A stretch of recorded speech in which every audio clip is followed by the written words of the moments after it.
Students welcome to my channel educate with Sumitra. आज आम long question discussion करवा जोटा कि हूँ ओडिया लोकगीतर संज्ञा स्वरूप प्रकारभेद और तार विभिन्न दिग क्वेश्चन अच्छी। ओडिया लोकगीतर संज्ञा और स्वरूप को प्रतिपादन कर। आंसर ओडिया साहित्य रे लोकगीतर प्रभाव गुरुत्वपूर्ण। जनजीवन में वेद लोक संगीत लोक जीवनर कहानी एथिरे वर्णित। जीवनानुभूतिर साक्षर एथिरे अज्ञात।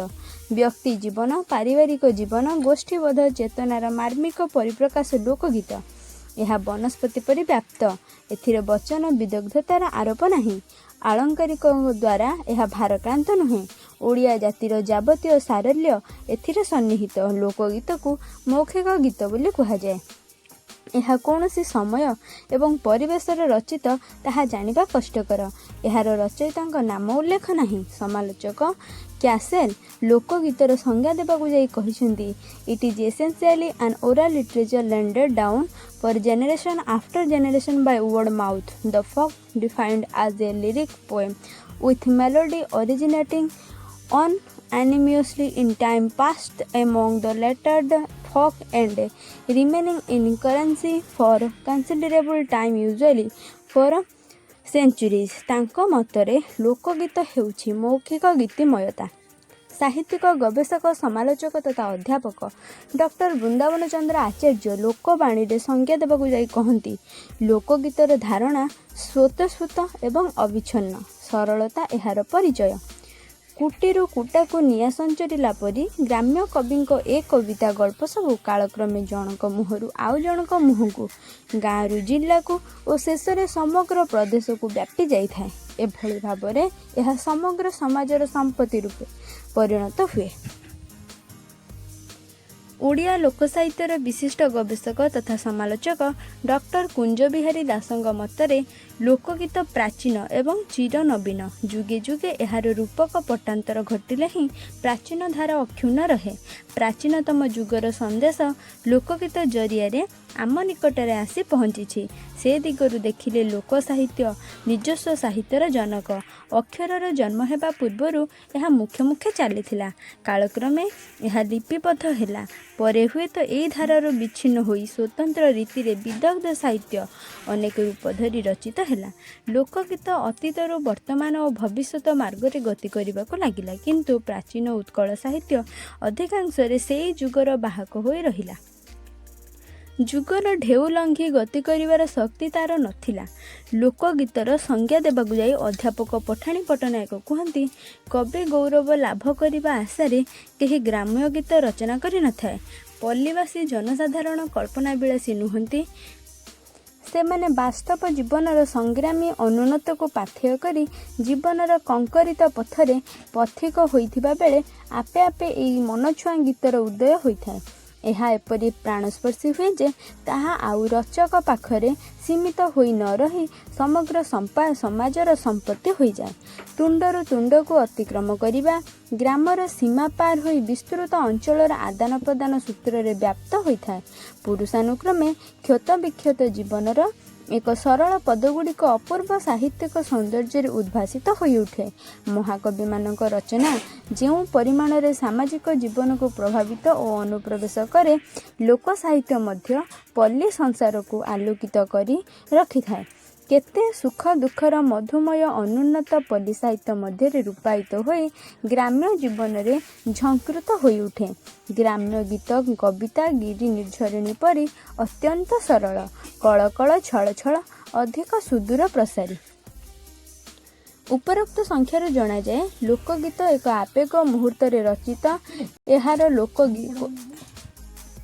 एहार कौनसी निर्दिष्ट सीमारेखा किंबा धराबंधा नियम नहीं। यह पल्लीर सृष्टि ग्रामीण जीवन सह यह जड़ित। यार भाषा सरल ताबलील सरल ग्राम्य जनसाधारण को बुझिबा पाई यह सहज साध्य। एथिरे कौनसी कल्पनार वर्णविभा न थाए। जीवनर वास्तव अनुभूति ही एथिरे मुख्य आयुध अटे। लोकगीत स्वतःस्फूर्त पहाड़ी झरणा परी एहार प्रवाह व्याप्तिहीन। एहार गति ଓଡ଼ିଆ ଲୋକଗୀତର ସ୍ୱରୂପ ଓ ପ୍ରକୃତି ଏବଂ ବୈଶିଷ୍ଟ୍ୟ ସମ୍ପର୍କରେ ଏଠାରେ ଧାରଣା ଦିଆଯାଇପାରେ, ଯଥା ପଲ୍ଲୀପ୍ରାଣତା, ମୌଖିକତା, ଗୀତ ରଚୟିତାଙ୍କ ନାମହୀନତା, ଆବୃତ୍ତିଧର୍ମିତା, ପ୍ରାଣପ୍ରବାହ, ଭାବସମ୍ପଦ, ସଂକ୍ଷିପ୍ତତା, ଭାଷାଗତ ସରଳତା ଓ ଲୋକବିଶ୍ୱାସର ପଟ୍ଟଚିତ୍ର ଏହି ପର୍ଯ୍ୟାୟଭୁକ୍ତ। ଲୋକଗୀତ ମାନବିକ ପ୍ରେମ, ସହାନୁଭୂତି, ସମ୍ପ୍ରୀତିରୁ ଆରମ୍ଭ। ଏଥିରେ କୌଣସି ତତ୍ତ୍ୱ ବା ସିଦ୍ଧାନ୍ତର ବାଣୀ ନଥାଏ। ଲୋକଗୀତର ସ୍ରଷ୍ଟା ଜଣେ ସାଧାରଣ ମଣିଷ, ଯିଏକି ଗ୍ରାମୀଣ ପରିବେଶ, ପ୍ରକୃତି ସହ ଅତିମାତ୍ରାରେ ଜଡ଼ିତ, ଯିଏକି ସାମାଜିକ ଚଳଣିକୁ ଆତ୍ମସ୍ଥ କରିଛି। ଏଥିରେ ଦାର୍ଶନିକ ତତ୍ତ୍ୱ ସମ୍ମିଶ୍ରିତ। ଲୋକଙ୍କ ହୃଦୟରେ ଗଭୀର ଜିଜ୍ଞାସାବୋଧ ଏବଂ ବିଶୁଦ୍ଧ ଆତ୍ମିକ ଚିନ୍ତା ପରିପୂର୍ଣ୍ଣ। ରଚୟିତା ନିଜେ ନିଜ ଚେତନାପ୍ରସୂତ ତତ୍ତ୍ୱକୁ ସାଧାରଣ ଲୋକ ସମାଜରେ ପ୍ରସାରିତ କରି ଲୋକଙ୍କ ଜ୍ଞାନାଲୋକକୁ ପ୍ରଜ୍ୱଳିତ କରନ୍ତି। ସାଧାରଣ ଲୋକ ସତ୍ୟ, ନ୍ୟାୟ, ମିଥ୍ୟା, ଅନ୍ୟାୟ, ଅନୀତି, ଲୋଭ, ମୋହ ସମ୍ପର୍କରେ ପ୍ରାୟତଃ ସଚେତନ ନଥାନ୍ତି। ସେମାନଙ୍କ ମନରେ ସଚେତନ ଭାବ ସୃଷ୍ଟି କରି ହୃଦୟ ମଧ୍ୟରେ ଲୁଚି ରହିଥିବା ଅନ୍ଧବିଶ୍ୱାସକୁ ଦୂର କରିବା ପାଇଁ ଏହି ରଚନା। ମଣିଷ ମନ ସ୍ୱଚ୍ଛ ହେଲେ ସକଳ ପାର୍ଥିବ ମୋହରୁ ନିଜକୁ ଦୂରେଇ ରଖିପାରିବ। ତା ମନରେ ଇହଲୋକ ଅପେକ୍ଷା ପରଲୋକ ଚିନ୍ତା ଅଧିକ ମାତ୍ରାରେ ରେଖାପାତ କରିବ। ସେହି ଦାର୍ଶନିକ ତତ୍ତ୍ୱ ମଣିଷ ଜୀବନକୁ ପବିତ୍ରତାରେ ଭରିଦେବ। ଏଥିପାଇଁ ବର୍ଣ୍ଣିତ ଅଛି, ସେଇ କାଳଜମ ବଡ଼ ଦାରୁଣରେ ନ ଜାଣଇ ସୁଖ ଦୁଃଖ, ବାଛି ନେବ କଞ୍ଚା ରଖିବ ପାଚିଲା ଦେବଟି ଦାରୁଣ ଦୁଃଖ। ମଣିଷକୁ ସାଂସାରିକ ଲୋଭ, ମାୟା, ମୋହ ଗ୍ରାସ କରି ରଖିଥାଏ। ଲୋଭ ମାୟାରେ ମାତି ରହି ଜୀବନର ଅସଲ ଲକ୍ଷ୍ୟ ପଥରୁ ବିଚ୍ୟୁତ ହୁଏ। ସମୟ ଆସେ, ଲୋଭ ହିଁ ମୃତ୍ୟୁର କାରଣ ହୁଏ। ସଂସାରରେ ମୃତ୍ୟୁ ଧ୍ରୁବ ସତ୍ୟ। ଏହା ଜାଣି ମଧ୍ୟ ଅନ୍ୟାୟ, ଅନୀତି, ଅଧର୍ମ, ଗର୍ବ, ଅହଙ୍କାରରେ ଲିପ୍ତ ରହେ। ମୃତ୍ୟୁ ନିକଟରେ ତରୁଣ ଓ ବୟସ୍କର କିଛି ବାଛବିଚାର ନଥାଏ। ନାରୀର ଦେହ ପୁରୁଷକୁ ଆତ୍ମହରା କରେ। ନାରୀର ନଗ୍ନ ଫୁଙ୍ଗୁଳା ଦେହକୁ ସମ୍ଭୋଗର ପରିତୃପ୍ତରେ ଭରିଦେବା ପାଇଁ ପୁରୁଷଟି ଆଶା ବାନ୍ଧି ବସିଥାଏ। ସେହି ସମ୍ଭୋଗ ପ୍ରୟାସୀ ପୁରୁଷ ଜାତିକୁ ସଚେତନ କରାଇବା ପାଇଁ ବର୍ଣ୍ଣନା କରାଯାଇଛି। ରଙ୍ଗ ଶିମୁଳିରେ କି ଦେଖି ଭୁଲୁଛୁ, ଫୁଟିଲେ ଉଡ଼ିବ ତୁଳା। ଭଗବାନଙ୍କ ସୃଷ୍ଟି ବିଚିତ୍ରମୟ। ଈଶ୍ୱର ସର୍ବମୟ କର୍ତ୍ତା, ସର୍ବତ୍ର ବିରାଜମାନ। ଈଶ୍ୱରଙ୍କ ନିର୍ଦ୍ଦେଶରେ ଆତଜାତ ହୁଏ ଏହି ଧରା। ସୃଷ୍ଟିର ପ୍ରତ୍ୟେକ ଉପାଦାନରେ ତାଙ୍କର ଉପସ୍ଥିତି ବିରାଜମାନ। ଏହାକୁ ସାଧାରଣ ମଣିଷ ଜାଣିନଥାଏ। ତାକୁ ସଚେତନ କରାଇବା ପାଇଁ ଲୋକଗୀତରେ ମଧ୍ୟ କିଛି ଅଂଶ ଏଠାରେ ଦିଆଯାଇପାରେ। ଭାଇ ବୋଲ ବନ୍ଧୁ ବୋଲ ସମ୍ପଦର ସାଥୀ, ଯିବା ବେଳେ ଏକା ଗୋବିନ୍ଦ ସାରଥୀ। ସାଂସାରିକ ପ୍ରେମରେ ମଣିଷ ବୁଡ଼ି ରହେ। ବନ୍ଧୁ ପରିଜନ ସାଙ୍ଗସାଥୀ, ବନ୍ଧୁ ପିତାମାତା ସମସ୍ତେ ସୁଖର ସାଥୀ। ହେଲେ ମରିବା ସମୟରେ ଏମାନେ ନିଜର ହୋଇ କେହି ନଥାନ୍ତି। କେବଳ ଈଶ୍ୱର ହିଁ ସାଥୀ ହୋଇ ପାଖେ ପାଖେ ରହିଥାନ୍ତି। ଲୋକଗୀତର ସ୍ରଷ୍ଟା ଦାର୍ଶନିକ ତତ୍ତ୍ୱର ନିର୍ଯାସ ଗୀତ ମଧ୍ୟରେ ଫୁଟାଇଛନ୍ତି। ଏହି ତତ୍ତ୍ୱର ଲକ୍ଷ୍ୟ ଜନତାମାନଙ୍କୁ ସଚେତନ କରାଇବା ଉଦ୍ଦେଶ୍ୟରେ। ଏହି ଦାର୍ଶନିକ ତତ୍ତ୍ୱ ଅନୁସାରେ ସମଗ୍ର ସମାଜ ଚାରି ଭାଗରେ ବିଭକ୍ତ। ସେମାନଙ୍କ ମଧ୍ୟରୁ ଦୁଇଟି ହେଲା ଇହଲୋକ ଓ ପରଲୋକ। କବିଙ୍କ ମତରେ ସାଧୁ, ସନ୍ନ୍ୟାସୀ ବା ଅତୀତ ଉଭୟ ଲୋକରେ କେହି ସୁଖୀ ହୋଇପାରିବେ ନାହିଁ। ଅର୍ଥାତ୍ ସଂସାରର ଇହଲୋକରେ ପ୍ରାଚୁର୍ଯ୍ୟ ଅଛି, ସୁଖ ଅଛି, କିନ୍ତୁ ପରଲୋକରେ ନାହିଁ। ଶରୀରର ଅଳିକତା ସମ୍ପର୍କରେ ଲୋକକବିର ଦର୍ଶନ ହେଲା, ମାଟି ଘଟ ପଞ୍ଜୁରୀ କି ସୁବର୍ଣ୍ଣର ଶୁଆ, ଭଲା ରଙ୍ଗେ ଖଞ୍ଜାଇଛି ଭାବ ବିନୋଦିଆ। ମଣିଷର ଶରୀର ଏକ ମାଟିର ପଞ୍ଜୁରୀ। ଏହି ଶରୀର ମଧ୍ୟରେ ସୁନାର ଶୁକପକ୍ଷୀ ଆତ୍ମା ରୂପରେ ଅବସ୍ଥାନ କରୁଅଛି। ସମୟର ବିବର୍ତ୍ତନରେ ଏ ମାଟି ପଞ୍ଜୁରୀ କ୍ରମଶଃ ଦୁର୍ବଳ ହୁଏ, ପରିଶେଷରେ ଭାଙ୍ଗିଯାଏ। ତା ମଧ୍ୟରେ ଥିବା ସୁନାର ପକ୍ଷୀ ଆତ୍ମା ଉଡ଼ିଯାଏ। ସେ ସ୍ୱାରୂପୀ ଆତ୍ମାକୁ ଚିରଦିନ ଧରି ରଖିବାର ଶକ୍ତି ମାଟିଘଟ ପଞ୍ଜୁରୀର ସାମର୍ଥ୍ୟ ନାହିଁ। ଏହା ହିଁ ଜୀବନ। ଲୋକ କବିମାନଙ୍କ ଶରୀର ଭେଦ ବା କାୟା ସାଧନାରେ ଦାର୍ଶନିକତା ଅନୁଭୂତ। ସେହି ଅନୁସାରେ ଓଡ଼ିଶାର ପୁରପଲ୍ଲୀରେ ଦାସକାଠିଆ ଖଞ୍ଜଣି ବାଦନ କରି ସନ୍ଧ୍ୟା ସମୟରେ ଭାଗବତ ଟୁଙ୍ଗିରେ ବସି ସାଧାରଣ ସରଳ ଜନତା ଗାଇ ଉଠେ, ମନର ବଳଦକୁ ପଳ ହଳିଆ, त्रिवेणी जाइरे पड़िछि गलिया बिल बुलीगले अखंड मंडल कति देउथिले श्री दामोदर हेतु थाई गछ उठिब फलिब ज्ञान मंजिलो। श्रीमद् भागवत गीतारे संसार संपर्क रे विभिन्न दार्शनिक तत्वर अवतारण करा जाइछि। संसार को अश्वत्थ वृक्ष सहित तुलना करा जाइछि। एहार मूल ऊपर को डाल तल को परमात्मा ठारे उद्धृत होई प्रकृत गुण रे एहा मायामय संसार रे विस्तृति लाभ करिछि। इंद्रिया लब्ध पदार्थ एहार पुष्प वैराग्य बल रे एई वृक्ष को छिन्न करी मनुष्य मृत्युंजय हुए अनंत परमात्मा जगत रे प्रवेश करे। हलिया मानक गीत रे एहा चमत्कार भावे वर्णित। मूल ता ऊपर को डाल ता तल को से डाल माडंती पाताल पुर को अबनी डाल रे पुष्प फुटी अछि डेम्फ नाही तार शून्य रे रहिछि। लोकगीत सह विभिन्न ढगढमाली को आवृत्ति धर्मी करा जाई जनसाधारण मानक सचेतन कराइबा थिला एहार उद्देश्य। एहा मध्यरे ढगढमाली बोली पौली वचन अछि। एहा पद्यात्मक एवं गद्यात्मक।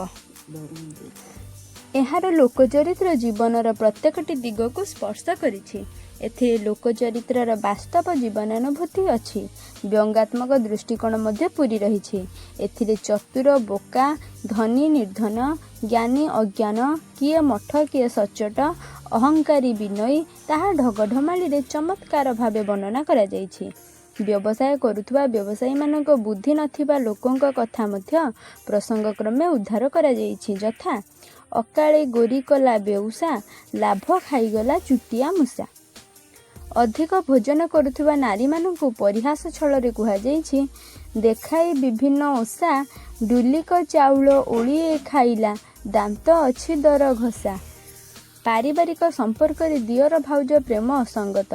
एहा न करिबा पई कवि मध्य वर्णना करी कहिसंती जर कले हाथी मला भाउज पिरती 2.5 दिनलो भारी जा बोइले गला। अथवा उड़ी उड़ी गला हरड़ चढ़ई बड़ बड़ तार आखि दियर टोकाटा बड़ बिकलिया सदा मारुथाई आखि।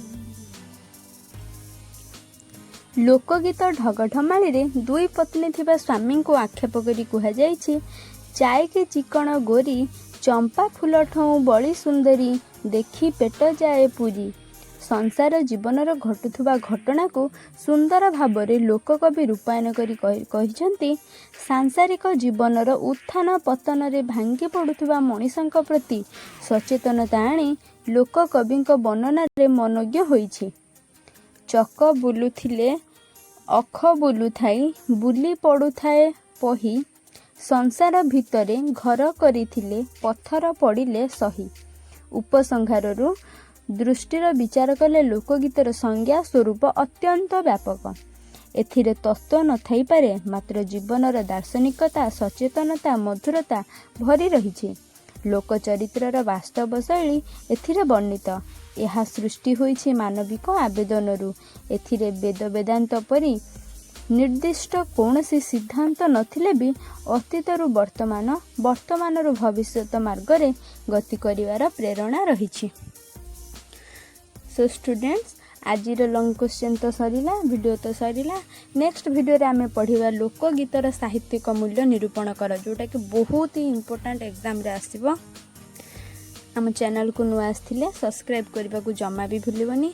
वीडियोटी को लाइक कर दियंतु एवं कमेंट सेक्शन रे जाई कहंतु जे तुमर मानकर को वीडियोटी दरकार एग्जाम पई को वीडियोटी आगो दरकार से वीडियोटी पोस्ट करा जिवो। So thank you.